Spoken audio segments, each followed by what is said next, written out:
What Meghan's always leaned towards is monetizing her life. But why do they keep falling out with people? But they fell out with the royal family, Spotify. People are saying that they're really difficult to work with. The reason it ends is, to be honest, because of Meghan. Sarah Ferguson, where is she? I think she should pop up on The Traders. What else is she going to do? She should do it for free.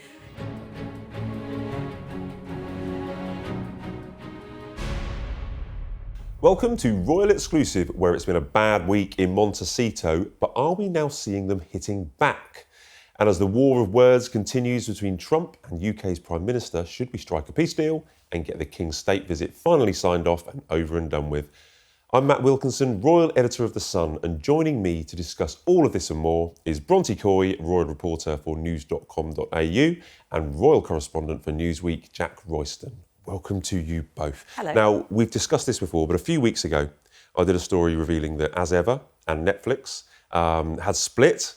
We're now hearing from sources, particularly in Hollywood, from the Variety magazine, we're now hearing a slightly different side of the story. Before we get into those allegations against Meghan, Harry and As Ever, Jack, Bronte, why is it that Harry and Meghan cannot seem to leave a major organisation such as the royal family or Netflix without leaving this trail of disaster in their wake? Over the summer, there were stories knocking around saying that the Netflix deal would be killed altogether, so it kind of looked like a win when they signed this first look deal. Obviously, it was still a massive downgrade, but the spin worked because they kept everything positive. And now, obviously, Netflix are pulling out of As Ever. It's another blow to the Sussexes, but the key difference is they couldn't restrain themselves, they couldn't maintain the discipline, and they couldn't resist just having a swipe at Netflix as they exited and told them, in your piece, Matt, it's all your fault, obviously. Thank you. I like to provoke. Had to have this swipe that basically Netflix were holding Meghan back, and you cannot do that with a big beast like Netflix, because even if the people at the top don't want to get their revenge, someone lower down the food chain will, and that appears to be what happened. Bronte, is it my fault? Definitely your fault, and that's making you so happy. I know it is. Look how smug you are. But it's true. Even when I read those quotes when the As Ever partnership between Netflix and Meghan was ending, it did feel so provocative to say, you know, they were holding her back. More cautious members of Netflix were holding Meghan back, yes, was what we reported. And it was always a huge risk that they were going to come back swinging. As you said, this is exactly what we've seen. And boy, have they showed up to the fight. So according to Variety, and I think there's 6 sources I think they've spoken to out there, they're saying that the mood in the building is, this is from Netflix, the mood in the building is we're done. Yeah. So it's over, we're disappearing. Ted Sarandos is apparently fed up with the pair. He's not following them on Instagram, apparently, I'm reading today. I mean, that's the official split, isn't it, if you stop following someone on Instagram? But it goes on and on. I mean, I like the idea that Ted Sarandos would not sit on a call with the Duchess unless a lawyer was present on the side. Well, it could have been a joke. It's just a bit awkward all around, because she has Harry and Meghan both previously had a very strong relationship with him. And look, this has all been categorically denied throughout the article, but at the same time, it's just very embarrassing to think that this relationship she shared with him previously, where it felt like there was a level of protection when they were, releasing programs that weren't getting great numbers for a string of programs there, that partnership was going to be protected in a way because she did have this personal relationship with him. And that's what that particular claim is quite embarrassing, because if it is true, which they've denied, but if it is true, it does show that the real fallout of their Hollywood plans, which is that they are falling out with these people. But why do they keep falling out with people?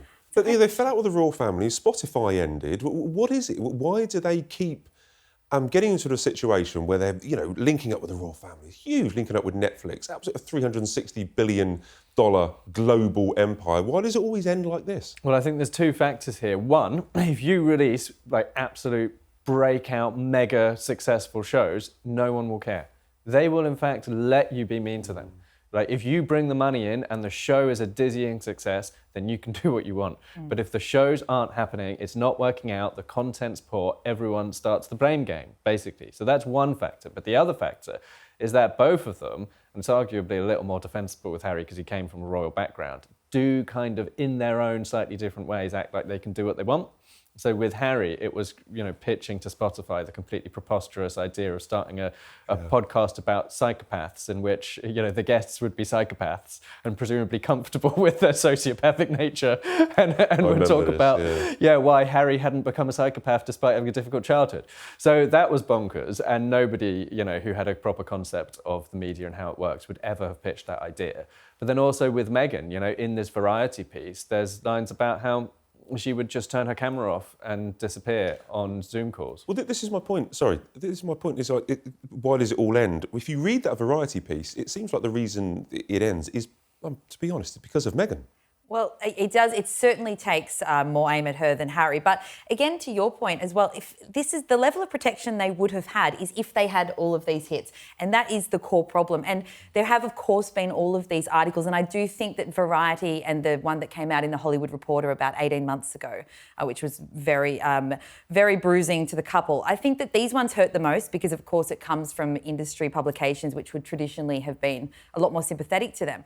But at the same time, this one, it seems to ring more closely with the claims from the end of the Spotify deal, when that executive said that, I'm not going to use the word that he used, but very colourful language calling them grifters. Effing grifters. My sensible. We're allowed to say that. It was, for me, this rang much more closely with that. And that is creating a narrative where, again, they do not have all the hits behind them to allow them to continue to just pave through Hollywood. But on the flip side, they're basically, people are saying that they're really difficult to work with. And that's the theme there. And it's from a number of sources now and a number of different outlets. And that is the problem with them moving forward, trying to build an empire post-royal life. Well, there's two things here. Firstly, Jack, we've heard this previously, that Meghan and Harry are difficult to deal with when they were members of the royal family. But also, I've written down here, and I put an asterisk next to it, because I think it's important to say, you're talking about the output. The Sussexes have not produced a single scripted project in their nearly 6 years at Netflix. Yeah, so they went to America with dreams of being TV producers, and all they've really been able to do is try to monetize their lives through factual content. And what's particularly difficult for them about that is that, rather tragically, factual content is having a torrid time of it at the moment. Documentaries are really struggling, and fiction, drama is what's still alive, and they've not been able to land those dramas. And it does feel a little bit like the reason is because they actually didn't have any of their own really fantastic ideas for fiction shows. What they've had, what Meghan's always leaned towards is monetizing her life. Which is, for me, I think it's probably an exhausting thing to do, because there's then, you need to be able to go home and live your life, and for that to be separate.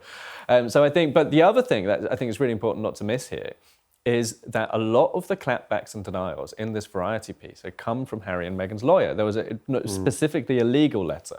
So they, in other words, they called in lawyers, set the lawyers on Variety, and it didn't work. Rather than killing the story, because that's why you call the lawyers. You call the lawyers with the hope that the lawyer can kill the story.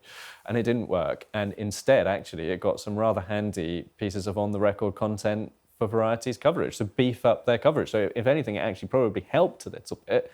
And some of the material that's quoted to Michael Kump, their lawyer, is PR. He's not raising legal concerns. He's talking about PR issues like misogyny. We're going to get into, their kind of fight back, particularly the Tom Bower book, etc., and the way they're behaving recently. But you bring up the lawyer there. That's really interesting, because he's talking about that they say it's inaccurate all the way through, or Netflix and the lawyers. Everybody's saying it's inaccurate. By the way, if I filed a story where every party involved said it was inaccurate, my editor wouldn't run it. So Variety must be so happy with their Very sources, sure by the way. of their Do you know what I mean? Had the exact same thought going through. Yeah. It's like, this will never get past. My editor was saying, we can't run this. But Netflix keeps saying it's inaccurate. And this point here from the lawyer, this is about. So I'll read what he said. He said, it seems calculated to play into the misogynistic characterisation of her bossing her husband around. And this is this idea that Meghan is sitting there next to Harry, kind of speaking over him, grabbing his thigh when he's talking, kind of interrupting him, and then, often disappearing on Zoom. And that's quite not just the fight back, the clap back here, but that's quite a sad picture that has been presented by Variety. It paints a picture of Harry as being someone who's quite uncertain in his own thoughts as well. Perhaps that's a dynamic that's really working for them. But maybe Harry and Meghan love that as their dynamic, and that's what he wants. I do think that there has been, of course, if you go back to all the time that Meghan's been in the public eye, and a lot of female figures, of course, misogyny can play a role.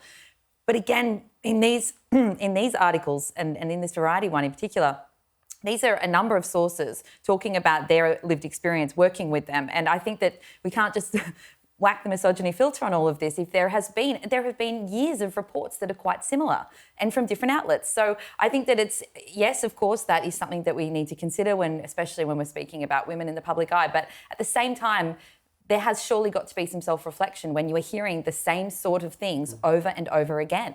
And I think it's quite interesting that Harry chose to go on the record personally to refute that, saying it's categorically untrue.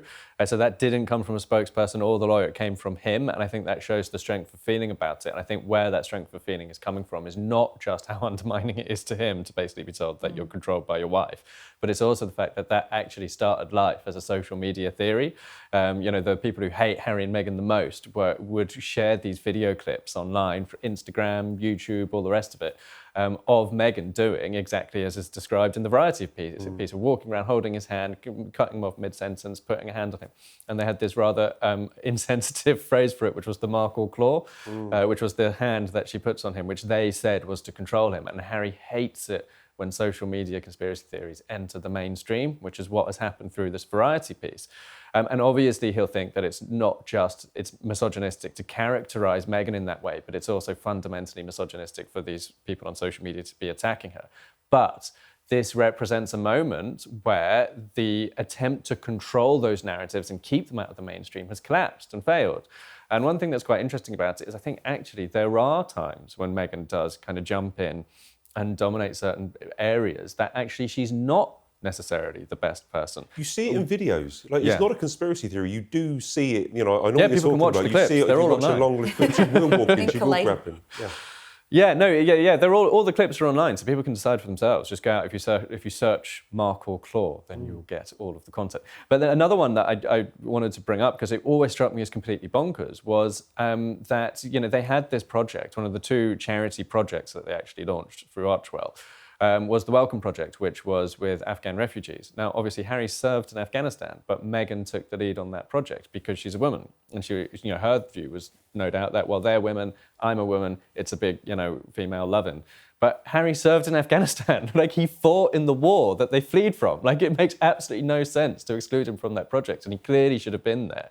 It would have been a fantastic opportunity for him to share with them his stories of trying to liberate their country from the Taliban. But he was kept out of that project. It's bonkers. It feels quite humiliating, not just to Meghan, but to Harry. I mean, as you pointed out, he served in Afghanistan, and now he's being characterised, or the characterisation that the lawyer was bringing up as just always, conceding to his wife in private meetings or, with meetings with other staff. That's the story that's getting out. But it even goes right back to Mexit, and I'll use that term because it really summarises it perfectly. He's always been very frustrated by the narrative that Meghan is sort of leading him around. And he fought back in spare even against that narrative because, again, we've called it Mexit, and there was this perception that Meghan turned up and sort of said, let's get out of here. And he's been furious about that, so it goes all the way through. But you're right, it is humiliating. It paints a picture of a man who doesn't really know what he wants and isn't really capable of speaking up for himself or making decisions without her by his side. That's the perception. Do you think it's accurate? Either of you two? Do you think we're outsiders, we just get to watch what everybody else does, or we speak to people that maybe other people don't, or people that have met them will see them? But do you think this characterisation there that the lawyers brought up, or that the Variety has brought up, do we think it's accurate? I think there is a certain level of calm that you seem to get from him by having someone who is outspoken and who knows how to speak publicly. We've talked about on the show, she had this whole Hollywood career prior to meeting Harry. She knows how to get up on a public stage and speak her mind, and she has a lot of confidence in that way. For someone who he has said he was never quite comfortable, in the public eye all the time, I suppose there is perhaps some peace in having someone else that can sort of jump in a bit. But this does go well beyond that because, again, it's painting this idea of him sitting there and her, I think the phrase is recasting his thoughts. I can That's see embarrassing. this happening. I can picture this in my mind's eye, that what people are expressing that happened on Zoom. Yeah. It's embarrassing. I think one thing that's really interesting, Harry and Meghan were actually both very invested for a long time in the idea of Meghan's supreme talents, that all the royals were jealous of her because she was so fantastic at the job, and they had this whole narrative. And actually now I think the received wisdom is actually that Harry is better at the job of being a royal than Meghan. And when you see, he comes across as very authentic. And Meghan's big problem is an authenticity crisis. People don't read her as authentic. They don't feel like they know the real Meghan, and they feel that she's all performative and staged. And I think Meghan has been unable to digest the reality that actually the public perception is now that Harry's better at the job than her, and they have underused his strengths. I think because Meghan is still quite invested in this, in her idea of her own skills and her own probably superior performance of those skills. And so from there, I think actually, look, Harry is kind of responsible for the charity work, except there isn't really any charity work when they're in America. Meghan is responsible for all the commercial stuff, but none of it's gone very well. I think actually if Meghan were able to reframe her concept of Harry and his abilities and realise that actually, he probably is the talent out of the two of them. He's better at engagements. I remember whenever I've seen them in Invictus Games, when they did royal engagements, you talk about authenticity. Yeah. He's just much better. I think with he people. connects very well. Yeah. He has the Princess Diana about him. It's that connection with people, and you see it. It's so natural and so engaging, and it's actually a delight to watch. And let's talk a little bit more about the actual fight back or the hitting back, because I've sensed, and I don't know if you feel this, but the last 6 months to a year, they have been stronger in their language when they haven't liked a story or liked coverage or liked some of the attention. And I'm harking back to the story I did. I keep talking about stories I did, but the story where Harry and the King met, and we said that Harry had joked, that it felt like a formal visit, and that they swapped presents, and there was a framed photo of the children.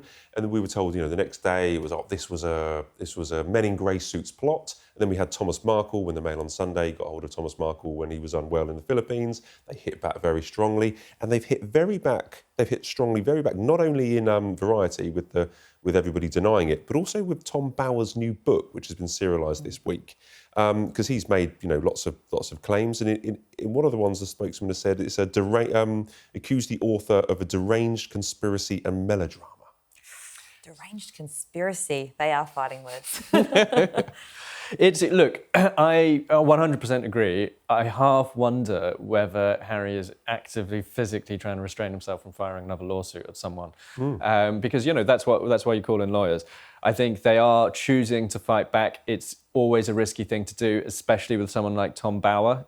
Tom Bower loves he loves the messy, scrappy brawl. And I think they have given him a load of free publicity for his book. But the other thing here is whether they are doing this as a strategy because they think it will succeed in killing off these stories, which it won't.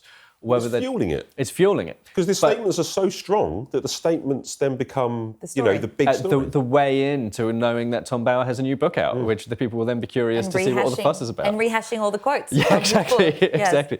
But then the other thing is Harry just doing this for the cathartic release? Does it just make him feel better? Maybe he's just doing this because it makes him feel better in a context where he feels quite out of control. But if Harry is still labouring under the misconception that you can fight a PR war by destroying your enemy, that is not how PR wars work. PR wars, you win them by taking the moral high ground, maintaining that moral high ground, and being above it all. And which is what is why the monarchy have this rule that they never comment on books, carte blanche. Yeah. They never ever comment on books for the exact reason that you've got to be above it. You've got to be above all of the discussion about you. This is so true because when these books come out, you obviously phone the palace and say, "What do you have any reactions?" So, for instance, Queen Camilla in Tom Bower's book.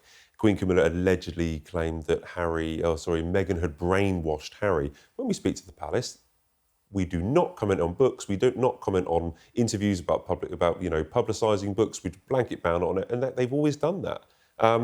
But this idea that's just been raised there about in Tom Bower's book that Meghan had somehow brainwashed Harry, it feels a little bit old. It feels a little bit harking back to 2020, but does that sound an accurate depiction? Well, it feeds in a little bit really with what we were just talking about with the Variety article again, which is that Meghan is the dominating force in the relationship.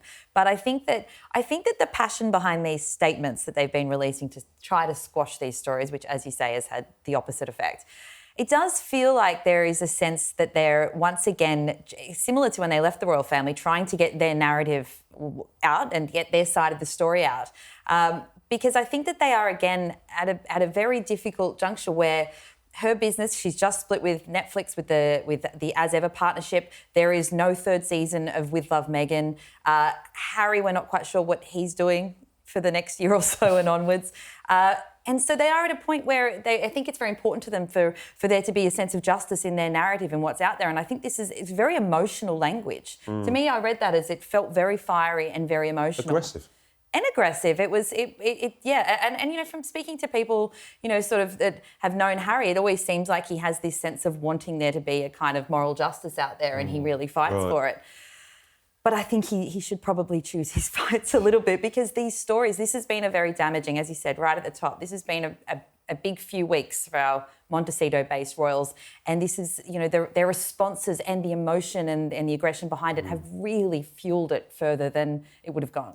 Jack, before we move on to some other topics that have been happening this week, the split from Netflix reminds me of 2020. Yeah. Is it Mexit 2.0? I mean, are we going to end up with an Oprah interview talking about her Netflix split? Are they going to be doing a series about how it went badly with Netflix? Do you see it as the same incident just replayed 6 years later? I think the key question is, can Meghan make a success out of As Ever? And if she can get As Ever up and running properly, making money, she might have to bring some of her prices down, I think, personally. But if she can make it happen, I think that she will just disappear into that and try and just say, look, forget Netflix, that was done. She does walk away.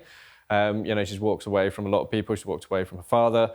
She doesn't always go nuclear. I suspect she probably won't go nuclear on Netflix, because apart from anything else, you know, Ted Sarandos is friends with all of the people in Montecito who she's friends with, you know, and they will see. This is the thing she's got to remember, is it's not just her fans who see, it's not just Netflix who see.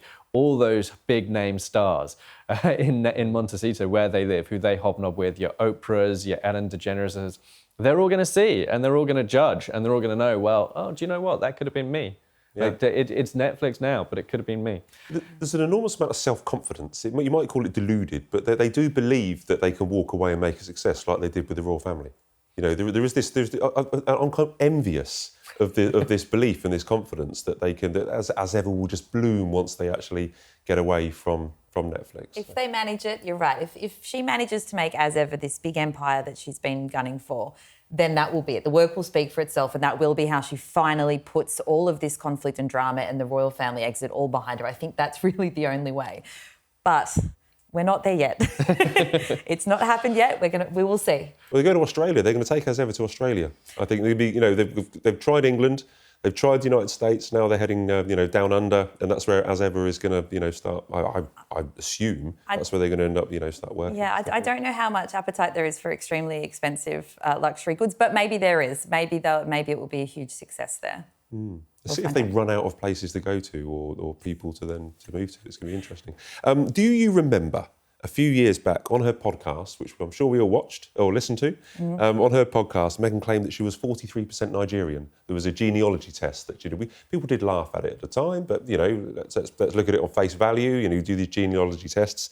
It could have been interesting if she was at the Nigerian state visit this week. Could have been invited in as one of the special guests at that banquet. That would have been very interesting. Great coverage for you. You were there. I was very lucky to go there. It was like the fourth state event, state visit that's happened in the UK in the last year at Windsor Castle. We had Trump, we've had Macron, we had Germany, and now Nigeria. You guys, I was there, but what did you make of it? It was quite Kate an event. Looked great. She wore a outfit from a Nigerian designer, which also had some kind of shades of some of Diana's former. It was like a coat dress. I thought she looked fantastic. I thought I'd liked Charles's speech. We were talking earlier, weren't we? He said some great stuff about the bond with Nigeria and spoke up for Nigerians living in Britain, which personally I like to see. I think he did a good job. He talked about, so there was one question hanging over it was, which actually, it wasn't there in the build-up. There was no anticipation about whether he was going to say something about slavery, but he did throw this line in saying, basically that, it's kind of moving the conversation on. And what it felt like to me was Charles went to Nigeria back in, I think it was 2018. I went on that tour. There was a big anticipation about whether he was going to talk about slavery. He referenced it in Ghana.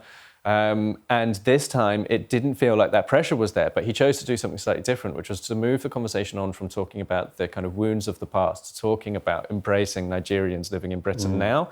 And he chose to do something different to support Nigeria as a country. So, and he actually said, we are not defined purely by the things that happened to us in the past. We're defined by the future that we walk into. And I thought that was quite a good, positive message. And such a heavy emphasis on the Commonwealth. I thought it was a beautiful speech. And as always, just aesthetically, the state banquet did look beautiful. Do you know what? Because we get to go in and have a little look at the beginning. There was loads of spring flowers, and I still think I've got hay fever. I'm not joking. You bring a level of glamour and elegance to everything, Matt. Just sneezing away. But did it look as spectacular in person? Yeah, it's gorgeous. I'm going to say it's the fourth one that we've attended now, and I much prefer it to Buckingham Palace. I think it's wonderful. The St George's Hall, it's absolutely spectacular. But it was a beautiful day out in Windsor, and so the backdrop was gorgeous as well. But it did seem like the King's speech was a very warm one, and I liked it. When it came through, I was listening to him speak about that relationship. I thought it was quite a special one. It was very much about the Commonwealth. The second half of that speech was very much praising the Nigerian president for comments that he had made at the CHOGM event a couple of years ago in Samoa, where he was talking about if there wasn't a club, if Commonwealth didn't exist, then there would be a need to make it. And we got CHOGM later, the Commonwealth Heads of Government meeting in the Caribbean later this year, and it did appear to me that he was like trying to rally a few friends ahead of the conference at the end of the year. It certainly did have that flavour to it, and especially off the back of his speech on Commonwealth Day, where the King spoke about the fragmented society and how important it is for this sort of global unity of the Commonwealth. It really echoed that sentiment through there, and I do agree with you. I think it's about shoring up that support. So we turn up and we're very excited about the Commonwealth at CHOGM. So I think that's what we'll see from Nigeria. Bronte, can you help me out with eyebrows? Sure. Okay. Right. Swift left turn. Swift left turn, because.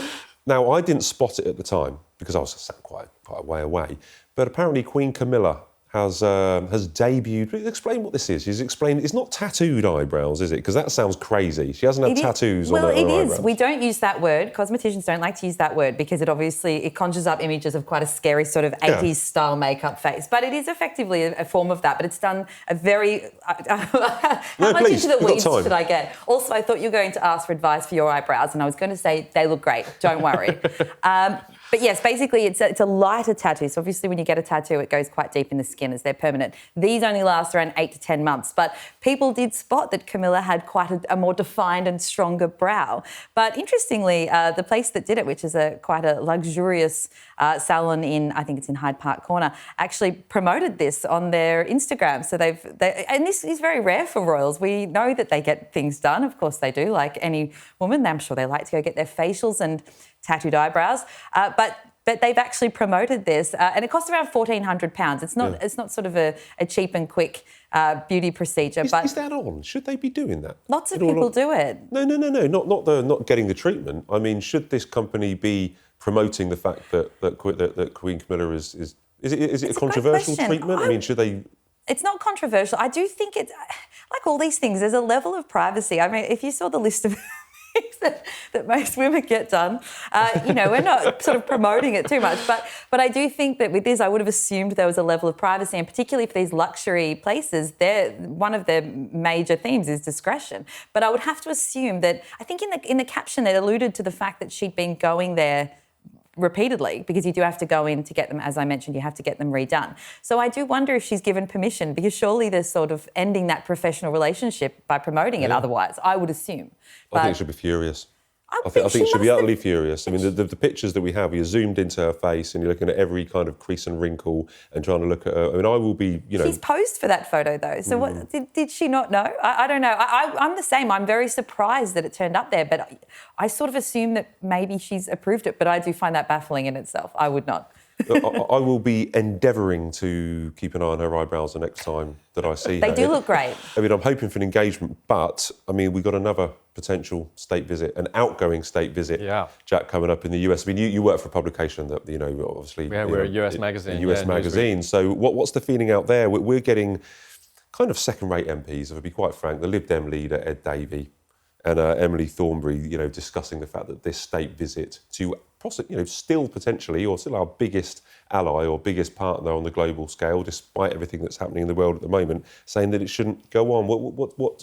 What do your readers think? If they cancel it, I'll eat my hat. But I think Emily Thornberry, former leadership candidate, lost to Keir Starmer in the leadership election for the Labour Party. Probably just keeping a little eye on whether he might be leaving his current job, and there might be another election coming up soon, and showboating for the Labour Party membership. But there is no way in hell that Keir Starmer will cancel this state visit, because no matter how damaged the relationship might have been by the Iran situation, he will want to rebuild it. Britain, let's be honest, we're the junior partnership in this relationship. We rely on America for our security. We want them, back on the team with NATO. We want them back on the team with Ukraine.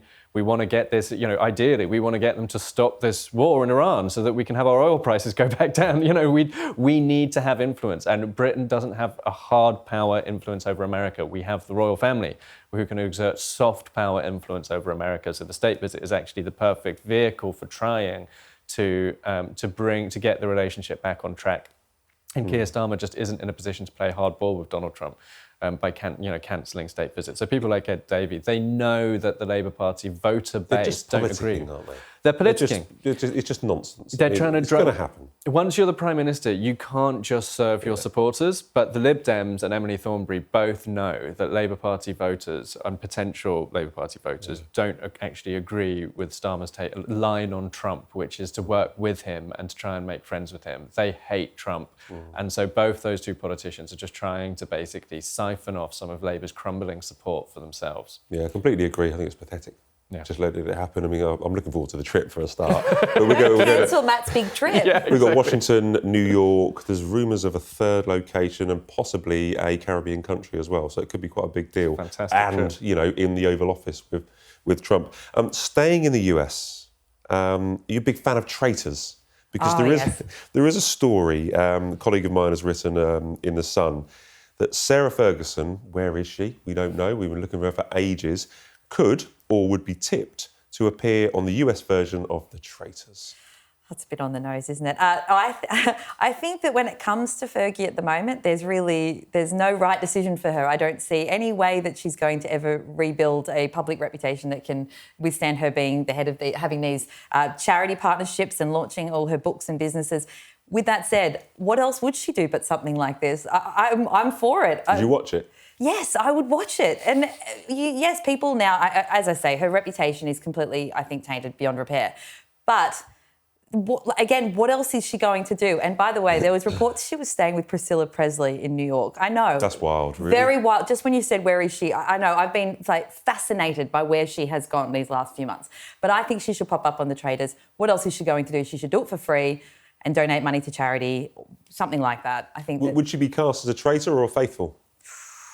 It's a bit obvious to cast her as a traitor, isn't it? Yeah, I think you have to go the other way. I think she would be voted out really early because they would, as soon as you've got that little voice in your head that says, oh, the producers might want this person to be a traitor, you've just got to get rid of that person. Whether it's true or not, you have to vote them out because you're never going to get rid of that voice. But I think it would be too obvious. I think it would be like when they had that copper on and they didn't cast any of the cops as traitors because it's just too obvious. I think the reason I doubt it is because I don't think she's stepping foot in the United States while there's investigations going on in the Epstein files. There is no way she's going anywhere near the FBI. It is interesting. These reports about where she's. I mean, this was a US publication that said she'd gone to New York, but there's been reports she was in Australia. I'm fascinated by this. Really, where has she gone? If she pops up on a reality show though next, look, crazier things have happened in the royal world. But yes, it could be anything. If I was running the investigation at Thames Valley Police, I'd want to interview her. Because a lot of these emails that were being shared with Epstein, they were on the same email chains as discussions about Fergie's debts. And so I would 100% want her to sit down for an on-the-record interview about what she knew, about why did Epstein pay off her debts? What did she think Epstein was getting in return?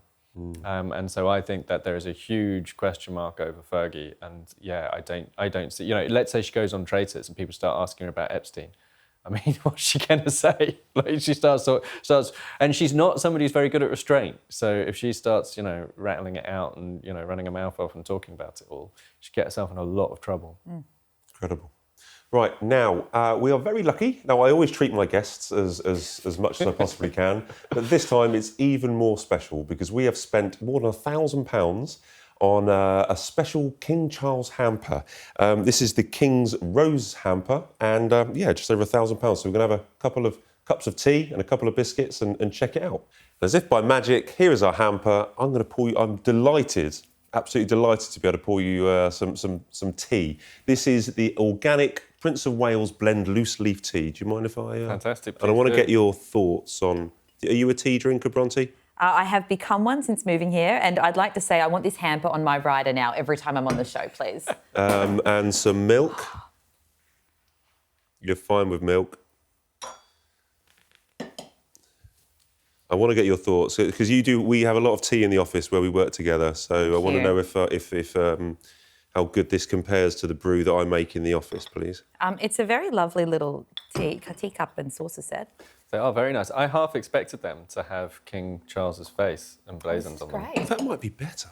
Yeah. There you go, This is so Jack. nice. You like Thank a cup you. of tea. Unfortunately, I don't have a cup because they only send. So this was donated to us by or given to us temporarily by Highgrove. So it costs over £1,000. Wow. I mean, look, it is pretty wonderful, but it costs over £1,000. But we do have to return it. Do you come with the set? You just serve the tea. So if someone orders it, you turn up and. I do for £2,000. Where are you taking it next? I'm fascinated to know. I'm all around the country to different podcasts, different shows. I'm available. I'm out to rent. It's like Uber Eats, but the Matt and the Matt and King collaboration, which Totally. I think people would go for. This is a lovely cup of tea. I have to say, the price of the hamper is quite high. Yes. But it's a lovely special. cup It's a of tea. special Highgrove hamper. It is. It's a It is lovely lovely. hamper. It is a lovely hamper. But it does come with biscuits. So as I can serve you some. These are shortbread biscuits. One for you, Jack. Thank you very much. Am I allowed to dunk it? Or am I You too are special for allowed that? to dunk. Thank you. Is that the British way? Do I do the that? British way is you Okay. dunk it, yeah. That's Matt, how we are do you- things. Do you imagine the royal family? Sorry, you've got a mouthful of biscuit now. I'm just wondering whether the royal family, when they sit around with their Highgrove hampers that I'm sure they have at all their palaces, do we think that they are dunkers, or do you think that they like to have it It feels sans traditional. tea? I think that they would dunk. I think, especially Queen Elizabeth II, I think she was no nonsense. And Camilla as well. No nonsense, no mucking about, dunk the biscuit. Can I say this is very? I know it's a steep price, and I feel like I'm selling it now, but really it is very yummy.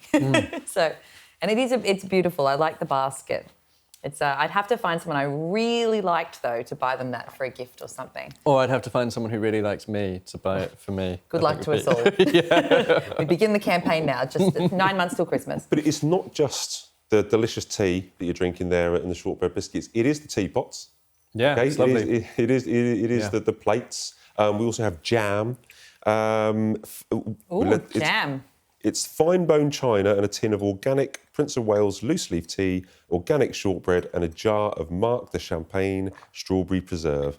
Buyers are told the hamper is designed for those who appreciate craftsmanship and heritage, as well as the quintessentially English pastime of an afternoon tea. It is very cute. I like that there's jam. It feels a little bit Meghan coded. Yeah. So you'll have to try that. You'll have to take one of those home and try the jam and compare them. Well, I think Meghan has recently brought out a kind of rival box. I'm sure I saw online. I've got it here. It's the Garden Tea Bloom box of peppermint tea and honey for $255. Yeah, and you get a couple of boxes of peppermint tea, isn't it, and some honey and a candle, I think, if I recall correctly. I mean, it's a lot cheaper than this is, but it still sounds quite high to me. But the thing is about all of this is that it's the prestige that you're buying. It's not actually the produce; it's the prestige, and it comes down to the strength of the brand. Highgrove, a lot of people will feel that is special. You would hope that the Duchess of Sussex's hamper would feel special to people in America. I have a horrible feeling that they might start to become, or at least may even have already become, a little lukewarm on Meghan, and it might not have that specialness anymore. That's exactly right, because the monarchy is an enduring brand. We've seen it. They exist, and they've existed for a very long time, and that's why these sorts of things, as you say, it's prestige, and it's a premium brand. It's very yummy. As I said. Apparently, the sale of Highgrove's products, garden tools and events support the charitable work of the King's Foundation. So you are doing a good thing by drinking this tea. I feel like I'm doing a good thing right now. This feels nice. This feels good. Yeah, I feel good about this There's moment. a smugness to every sip. I can feel it. I'm going to have another biscuit. Is it better than the tea I make in the office? Well, you made this one too, didn't you? So I did, yeah. Okay, so both answers are fine. Okay. I think this one, because it's got the added element of, the majesty of the Highgrove hamper.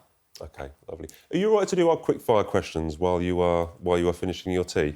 I am. Will I interrupt your enjoyment? Can I just say one little thing? This has a cute little bug on it, I just noticed really? as well. Like as in part of the design. It's really cute. These are actually, yeah, sorry. Go on. So am I able to do my quickfire questions or will I interrupt your cups of tea? You'll be all right? You can do your quick fire question. Right.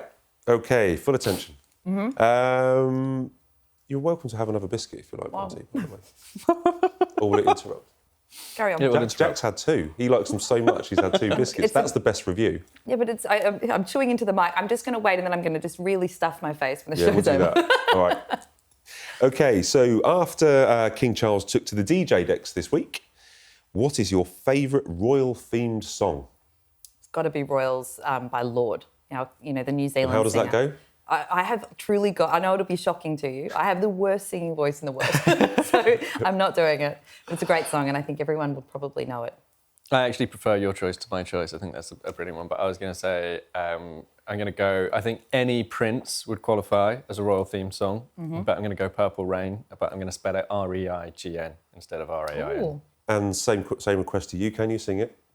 No, well, I can, but you won't thank me for doing so. Sarah Ferguson, as we discussed earlier, she is rumoured to be starring in The Traitors US. But what reality show would you like to see Andrew take part in? So there's this show called Alone. So straight away, it feels like that's a win. So it's called Alone, and it's an amazing show. It's a reality show where they drop people into the remote northern Canadian wilderness, and they have to survive, and they just have their own camera. And so the whole show is just filming them, and they have to, they're out in the woods. There's bears, there's all sorts of things, and it's hard to get through it. And that's the game, and they're completely on their own. And I think if he had to do one, that could be the go. It's a great idea, but the only problem with that is you would have to see Andrew's face the whole time throughout the show. That would be my one issue with that. But I do like the idea of him, surviving alone in the wilderness with bears. Yes, I think a lot of Sweating people... it out. Now he's sweating, as the sun said. Yeah. Well, my answer is, do you remember a show called Hunted? Yes. Yeah, I think you should do Hunted, which is basically, for anyone who doesn't remember it, they take a person, they just give them a little head start, you got to run, and then there's real trained police officers and intelligence officers who have to try and find them. And so they, generally they'll go out and spend some cash on a, second-hand car or something, and then drive off into the distance. And then these guys have to come and track them down. So It's a great show. I've always wanted to kind of do that myself. You think you could survive and We run should away. bring it back, yeah. And finally, as well as these wonderful, more than £1,000 hampers, what other products should the king be selling? I think this was a real COVID-esque sort of thing, but I like a little cocktail kit, and I think the king likes a martini. I believe they sell at Sandringham, one of the shops. I think that he already sells a gin, but I think that he could do a cute, like this sort of thing, but smaller, like a little cocktail package. I love that. Yeah. I love that idea. I'd buy that. I think that when I think about what the king is most famous for, I reckon actually his tailoring is up there, and so I'd like to see him move a bit more into fashion, like maybe ties, men's tailoring, high-end tailoring. I think is it Anderson and Shepherd on Savile Row that has a royal warrant, and I'd love to see him just do a little bit more with that, maybe like a tie-in with a Savile Row tailor. That's genuinely such a good idea. I've put it on social media before that I think, sometimes, particularly in the summer, he's a bit of a countryside style icon. Yeah. When he's out with his little Yeah. crook and his jackets, and his some of his jackets are decades old as well. Yeah, he he still gets them wears and fixed. recycles. He looks like a proper geezer sometimes. I think that's a great idea as well. I can see it. And his suits as well. He's a snappy snap dresser. Yeah. Great answers. Thanks, guys. Right, that's all we have time for on this week's Royal Exclusive. Thanks to my guests, Bronte and Jack, and thank you as well for watching. Remember to subscribe to us here on our Royal Exclusive YouTube channel for the latest royal news, and we'll see you next week.